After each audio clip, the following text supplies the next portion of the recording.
Hello squads bro, blue கலரில் food challenge பண்ணுங்க. இப்போ தான் முதல்ல ஃபஸ்ட் சேலஞ்சு பண்ண போகிறோம். வாங்க செஞ்சுட்டா போச்சு. ஸோ ஈனும் போய் காலைல ப்ளூ கலரில் பிஸ்கட் வேணும்னு சொல்லிட்டு எடுத்துகிட்டு காலைல டிஃபனாக பிஸ்கட் வச்சு முடிச்சிட்டேன். அது லைட்டாக பசிக்கிற மாதிரி இருந்துன்னு சொல்லிட்டு வெயிலுக்கு எதமாக கூலிங்காக சாப்பிட்லான்னு சொல்லிட்டு ப்ளூ கலர் ஐஸ்கிரீம் இருந்தால் கொடுங்கண்ணே அப்படின்னு சொன்னேன். அண்ணன் மேலே எங்கேயும் பார்க்க என்னடா ப்ளூ கலர் ஐஸ்கிரீம் கேட்குறா அப்படின்னு ப்ளூ கலர் ஃப்ளேவரில் இருந்தால் கொடுங்கண்ணே அப்படின்னு சொல்லிட்டு ஒரு ஃப்ளேவர் இருந்துன்னு சொல்லிட்டு சரி வாங்கிட்டு வந்துட்டேங்க. அதுக்கப்புறம் மணி பார்த்தீங்கன்னா ஒரு 4 மணி ஆயிடுச்சுங்க. சரின்னு சொல்லிட்டு கடையில் போய் ஜூஸ் குடிக்கலான்னு சொல்லிட்டு ஜூஸ் வாங்கிட்டு வந்தேங்க ஸ்டிங்குன்ட்டு. பார்த்தா திறந்து ஓப்பன் பண்ணுறேன், கீழே கொட்டிருச்சு. என்ன பண்ணுறதுன்னு தெரியல.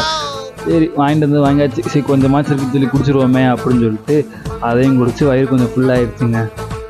மணி ஈவினிங் 5:30 ஆகிடுச்சிங்க. சரி ஸ்நாக்ஸ் சாப்பிட்லான்னு சொல்லிட்டு என்னடா சாப்பிட்லாம் யோசிச்சுட்டு இருக்கும்போது ஞாபகம் வந்துச்சு நம்ம லேஸில் ப்ளூக்கெலாம் இருக்குன்னு சொல்லிட்டு. சரி ஆமாம் லேஸ் வாங்கி கொடுத்துருவோன்னு சொல்லிட்டு லேஸை வாங்கி அது முறுக்குன்னு சாப்பிட்டு முடிச்சுட்டு ஒரு சேலஞ்சு முடிச்சிட்டேங்க. ஓகே ஸ்குவாட்ஸ், ஒரு சேலஞ்சு பண்ணி முடிச்சிட்டோம். நெக்ஸ்ட் சேலஞ்சு கமெண்ட் பண்ணிட்டு போங்க. லைக்